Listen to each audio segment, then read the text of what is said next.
Value zone hyper mart Nandamuri Balakrishna గారిచే November 28న నాచారంలో గొప్ప ప్రారంభం.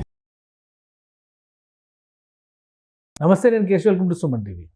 ఆంధ్రప్రదేశ్ ఉప ముఖ్యమంత్రి పవన్ కళ్యాణ్ ఢిల్లీ పర్యటనలో బిజీగా ఉన్నారు. మహారాష్ట్ర గెలుపు తర్వాత ఎన్డీఏలో పవన్ పాత్ర మరింత విస్తృతం కాబోతుందనేటువంటి సంకేతాలు ఒకవైపు, మరోవైపు తెలుగు రాష్ట్రాల్లో ముఖ్యంగా తెలంగాణలో కూడా కూటమి పక్షాన పవన్ కళ్యాణ్ క్యాంపెయిన్ చేయబోతారనేటువంటి ప్రచారం జరుగుతోంది. ఇందులో వాస్తవం ఎంత? ఈ అంశంపైన విశ్లేషణ చూద్దాం. మనతో పాటు జనసేన పార్టీ నాయకులు బుల్లెట్ ధర్మారావు గారు. బుల్లెట్ ధర్మారావు గారు, నమస్కారం. పవన్ కళ్యాణ్ గారు ఎక్కడ అడుగు పెడితే అక్కడ 100% రిజల్ట్ అన్నట్టుగా పరిస్థితి మారిపోయింది.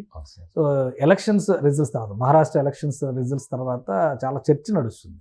ఏంటి జనసేన అధినేత ప్రణాళిక, ఆయన ప్లానింగ్ ఏ విధంగా ఉండబోతుంది? ఢిల్లీలో బిజీగా ఉన్నారు, సరే రాష్ట్ర ప్రభుత్వ పక్షాన ఉండేటువంటి కార్యక్రమాలు ఉంటాయి, అయితే పొలిటికల్ ఎజెండా కూడా ఖచ్చితంగా ఉంటుంది.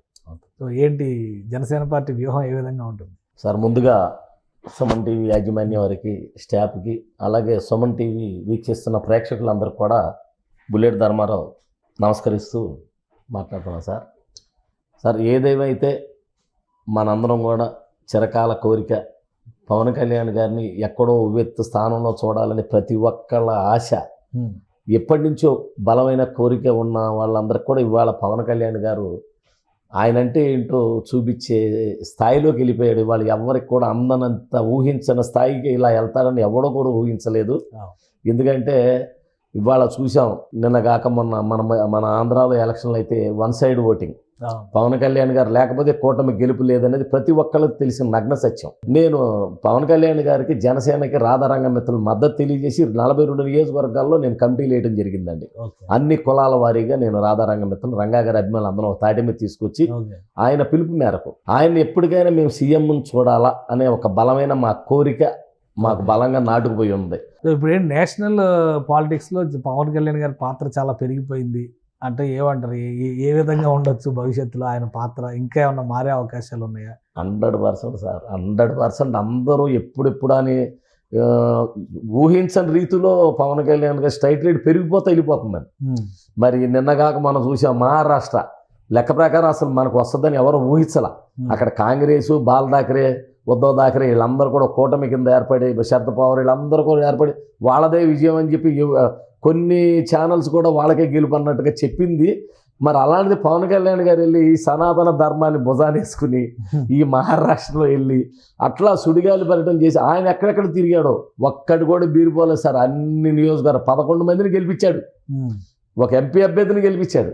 ఇంకా ఆ ఒక ప్రభావం అన్ని నియోజకవర్గాల్లో సనాతన ధర్మాన్ని ఎప్పుడైతే భుజానేసుకున్నారో పవన్ కళ్యాణ్ గారు, ఆ స్ట్రైట్ రేట్ పెరిగిపోవటం ఈ యొక్క మహారాష్ట్రలో అందరికీ గుండెల్లో పవన్ కళ్యాణ్ అంటే ఏంటో చూశారు అంతే. కానీ అంటే ఈ సనాతన ధర్మం అనే ఇమేజ్ వేసుకుంటే మిగతా మతాలన్నీ దూరం అయిపోతున్నాయని చర్చ నడుస్తుంది కదా. జనసేన పార్టీకి అది ఇబ్బందికరమైన అంశం కదా? లేదండి, అది పొరపాటును కూడా అది కావాలని ప్రతిపక్షాలు బుర్రచల్తనని ఎవరు కూడా పవన్ కళ్యాణ్ గారు ఎప్పుడు ఒక వర్గాన్ని ఎప్పుడు కించపరుస్తూ మాట్లాడలేదండి. అందరూ నా వాళ్ళే, అన్ని కులాలకు నేను ఆదరిస్తాను కానీ అని ఎవరిని కూడా ఏ కులాన్ని కూడా వ్యతిరేకించి మాట్లాడాల. పవన్ కళ్యాణ్ గారు తీసుకున్న నిర్ణయం చారిత్రాత్మక నిర్ణయం, తప్పు లేదు. అంతేగాని కావాలని కొంతమంది వైసీపీలో ఉన్న మింగుడు పడక ఈయన పెరిగిపోతున్నాడు, ఈ స్ట్రైట్ పెరిగిపోతుంది, ఎలా అడ్డుకట్టేయాలని వేస్తున్నారు. కానీ అరచేతిని అడ్డుకట్టి సూర్యకిరణ్ ఆపలేం కదండి. అలాగే పవన్ కళ్యాణ్ గారిని ఎదుగుదలను కూడా ఎవరు ఆపలేరు. 100%. ఇప్పుడు రాబోయే ఎలక్షన్స్లో Delhi elections, Bihar elections, Tamil Nadu elections ఇవన్నీ చర్చ నడుస్తుంది. పవన్ కళ్యాణ్ గారు అక్కడ కూడా క్యాంపెయిన్కి వెళ్ళొచ్చు, వెళ్ళకపోవచ్చు, సరే అవన్నీ పక్కన పెడితే తెలంగాణ మీద ఏదో స్పెషల్ ఫోకస్ అని చర్చ ఉంది. నిజమేనా? అసలు అటువంటి పరిస్థితి ఏమైనా ఉందా? 100%. లాస్ట్ ఎలక్షన్స్లో, తెలంగాణ అసెంబ్లీ ఎలక్షన్స్లో 0 రిజల్ట్ అని ఒక విమర్శ ఉంది. తెలంగాణలో పవన్ కళ్యాణ్ గారి ప్రభావం ఏమీ పనిచేయదు అంటే ఏమంటారు సార్? అలా అయితే మరి ఆంధ్రాలో కూడా అంతకుముందు 0 పవరేగా, మరి ఇవాళ 164 ఎలా వచ్చినాయి? కాబట్టి గత ఇవాళ జరగబోయేది, గతంలో జరిగింది వేరు, ఇవాళ జరగబోయేది వేరు. ఇవాళ పవన్ కళ్యాణ్ గారు స్ట్రైట్ రేట్ అంత పెరిగిపోతూ ఉంటే ఎవరండి ఇంకా ఆయన ఆపగలిగే శక్తి ఎవడికి లేదు, ఒక భగవంతుడు తప్ప. ఆయన ఇవాళ మన ప్రధానమంత్రి సాక్షాత్ మోడీ గారికి ముద్దు బిడ్డ. ఎంతో పవన్ కళ్యాణ్ గారు అంటే ఒక తుఫాన్ అని, పవన్ కళ్యాణ్ గారు అంటే ఆయన గడ్డంతో నిమిరి ఒక కొంత కొడుకులాగా.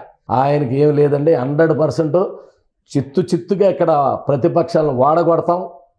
తెలంగాణలో జనసేన నాకు తెలిసి టీడీపీ బీజేపీ సో మళ్ళీ ఆంధ్రాలో ఎన్డీఏ ఈక్వేషన్ సేమ్ అండి. పవన్ కళ్యాణ్ గారు ఇక మోడీ గారు ఇక ఆశయాలతో వచ్చారంటే ఇవాళ చంద్రబాబు నాయుడు గారు కూడా వాళ్ళ పవన్ కళ్యాణ్ గారి సలహాలు కూడా తీసుకుంటే ముందుకెళ్ళే పరిస్థితి లేదు. ఎందుకంటే ఆయన కూడా కలిసే పవన్ కళ్యాణ్ గారి నిర్ణయానికి కూడా ఆయన వ్యతిరేకించట్లేదండి. చంద్రబాబు నాయుడు గారు కూడా పవన్ కళ్యాణ్ గారికి పెద్దపేట వేస్తున్నారు. ఆయన తీసుకునే నిర్ణయాలు కూడా ఆయన కూడా కట్టుబడి ఉన్నారు. తెలంగాణలో సెంటిమెంట్ ఎక్కువ, ఒకే రాష్ట్రం విడిపోయి ఇవన్నీ ఉన్నాయి కాబట్టి తెలుగుదేశం కలిస్తే సమైక్యవాదులు అని చెప్పని పవన్ కళ్యాణ్ వచ్చిన సమైక్యవాదం అనేటువంటి ఒక ఇమేజ్, లాస్ట్ టైం జిహెచ్ఎంసీ ఎలక్షన్స్లో బీజేపీ నేతలే వద్దని చెప్పడం, ఈసారి అసెంబ్లీ ఎలక్షన్స్లో 0 రిజల్ట్ రావడం, మళ్ళీ చంద్రబాబు నాయుడు వస్తే సమైక్యవాదులు వస్తున్నారనేటువంటి అవకాశం బీఆర్ఎస్ లాంటి పార్టీలకు ఇవ్వడం, ఇవన్నీ జరుగుతాయనే ఒక ఆలోచన ఉంది. అవన్నీ బ్రేక్ చేయగలుగుతుందా కూటమి? నాకు తెలిసి నేను 100% బ్రేక్ చేయగలుగుతారండి. ఎందుకంటే చంద్రబాబు నాయుడు అయిన వారు ఇవాళ హైదరాబాద్లో తెలియని వ్యక్తి ఏం కాదు. ఇవాళ హైటెక్ సిటీ కానీ హైదరాబాద్ని సుందరవనంగా తీర్చింది దాంట్లో ఆయన పాత్ర 100% ఉంది. అది ప్రతి ఒక్కరు తెలిసిన విషయమే. కాబట్టి ఆయనకి ఎటువంటి ఇబ్బంది లేదు. ఆయనకి అసలైన బ్రహ్మాస్త్రం లాంటి పవన్ కళ్యాణ్ గారు తోడుంటే ఇంక ఆయనకి ఏంటి సార్, మొత్తం చక్రం తిప్పేది నడిపించేది అంతా కూడా పవన్ కళ్యాణ్ గారే. ఇవాళ ఆయన ఖచ్చితంగా తెలంగాణలో డంకా విజయ దుందుబి భోగిస్తారు. రేపొద్దున పవన్ కళ్యాణ్ గారికి సపోర్ట్. సో ముందుగానే ప్రిపరేషన్ తెలంగాణ గ్రౌండ్ వర్క్ మొదలుపెట్టారు 100% మొదలుపెట్టారు. అన్ని నియోజకవర్గాల్లో మొదలు పెడతారా లేదా ఎంపిక చేసిన? అంటే ముందు నేను నా ఒక అభిప్రాయం ఏంటంటే ఈ తెలంగాణలో మొట్టమొదటిగా ఈ హైదరాబాద్లో దాదాపు 100 చిల్లర దాకా నియోజకవర్గాలు ఉన్నాయి కదా సార్. ముందు సరౌండింగ్స్లో ఉన్న నియోజకవర్గాలను దృష్టి పెడుతున్నాం. ఈ దృష్టి పెట్టిన తర్వాత దాన్ని బట్టి ఇక ఆటోమేటిక్గా రాష్ట్రం అంతా కూడా సుడిగాలి పర్యటన చేస్తారు మా నాయకులు. నేను ఎవరికైతే పగ్గాలకు చెప్తున్నానో మాకు సహాయ సహకారాలు అందించేది ఎక్కువగా ముమ్మారెడ్డి ప్రేమ్ కుమార్ గారు కానీ, మరి ఇంకా కాపు సంఘం నాయకులు ఉన్నారు, మన మిరియాల రాఘవరావు గారి, అరవ రామకృష్ణ గారు కానీ, ఈ హైదరాబాద్లో ఉన్న కాపు సంఘం పెద్దలండి. మిరియాల రాఘవరావు గారు అంటే మా మచిలీపట్నం వాసి. ఆయన అంటే ఇక్కడ కూడా చాలా మందికి బాగా పేరు ప్రఖ్యాతులు ఉన్నాడు.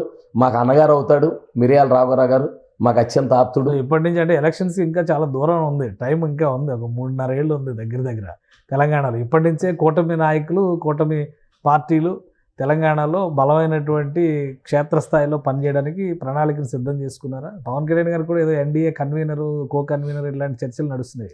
అలాంటివి వచ్చే అవకాశం ఏమన్నా? 100% వచ్చినా ఆశ్చర్యపడక్కర్లేదండి. ఇంకా ఆయనకన్నా అంతకన్నా ధీటుగలవాడు ఎవరు కూడా కనబడతలా. ఆయనకి మీరు అన్నట్టుగా 100% రావచ్చు. అయితే ఇంకా 4 ఏళ్ళు ఉందో మీరు టైం, 3 ఏళ్ళు ఉందో అంటున్నారు కదా సార్. ఒకవేళ మన మెట్రో రైలు స్టేషన్ కట్టాలంటే పిల్లర్లు పాతుకుని రావాలా. ఈ పిల్లర్లు కట్టి పైన వేసుకుని ఎంత టైం పడుతుంది కదండి. అలాగే గ్రౌండ్ వర్క్లో మేము కూడా ఈ యొక్క రాధారంగ మిత్రం మేము డెవలప్ చేసుకుని ఇక్కడున్న కాపు సంఘం నాయకులు, ఇక్కడున్న రంగాగారి అభిమానులు, మీ తెలంగాణలో కూడా రంగాగారి అభిమానులు దాదాపు 1 కోటి మంది పైన ఉన్నారండి. ఎవరికి కూడా తెలియని నగ్న సత్యం ఏంటంటే అభిమానులు అన్ని కులాల్లోనూ, ఒక కాపు కులమే కదా, అన్ని కులాల్లో రంగాగారు అంటే, ఎందుకంటే ఉమ్మడి రాష్ట్రంలో ఉండగా రంగాగారు హైదరాబాద్లో చాలా మందికి పనులు చేసి పెట్టాడండి. రంగాగారు ఆనాడు కాంగ్రెస్ ఎమ్మెల్యేగా ఉన్నా కూడా ఆంధ్రాలో ఉన్నా అప్పుడు కలిసే ఉంది కదా, కలిసి ఉన్నా కూడా హైదరాబాద్ ఎక్కువగా వచ్చేవాడు. మరి వాళ్ళ అబ్బాయి కూడా రాధాబాబు కూడా ఇక్కడ వీళ్ళందరినీ ఒక దగ్గర చేసేటువంటి ప్రయత్నం మీరు చేస్తున్నారండి. నా వంతుగా ఏంటంటే ఈ కాపు సంఘం నాయకులు అందరినీ కూడా ఒక దగ్గర తీసుకొచ్చి ఇక్కడ రంగాగారి ప్రభావంతో పవన్ కళ్యాణ్ గారి మద్దతుగా తెలంగాణలో కూడా మేము రాధారంగ మిత్రమని జెండా పాతాల, మళ్ళీ ఇక్కడ కూడా ఆంధ్రాలో మేము ఏ విధంగా అయితే సపోర్ట్ చేసి గెలిపించుకున్నామో తెలంగాణలో కూడా మేము గెలిపించుకోవాలని మా యొక్క ఆలోచన, మా యొక్క కోరిక. రైట్, థ్యాంక్ యూ ధర్మారావు గారు మీ విశ్లేషణ అందించినందుకు. ఇది ధర్మారావు గారు చెప్తున్నటువంటి అంశం ప్రకారం చూస్తే జనసేన పార్టీ ఈసారి తెలంగాణ ఎన్నికలో ఒక కీలక పాత్ర పోషించడానికి సన్నద్ధం అవుతుంది. అలానే ఎన్డీఏ కూటమి పెద్దల ఆశీస్సులతో పవన్ కళ్యాణ్ ఇక్కడ చక్రం తిప్పుతారని ధీమాగా చెప్తున్నారు. రాబోయేది ఎన్నికలకి సమయం ఎక్కువ ఉన్నప్పటికీ కూడా రాబోయే రోజుల్లో క్షేత్రస్థాయిలో జరగాల్సినటువంటి పార్టీ నిర్మాణ కార్యక్రమాలని చురుగ్గా నిర్వహిస్తామని ఆయన చెప్తున్నారు. ఇది special discussion. Keep watching. Suman టీవీలో మీ పర్సనల్ అండ్ బిజినెస్ ప్రమోషన్స్ కోసం కింది నెంబర్కి కాంటాక్ట్ చేయండి.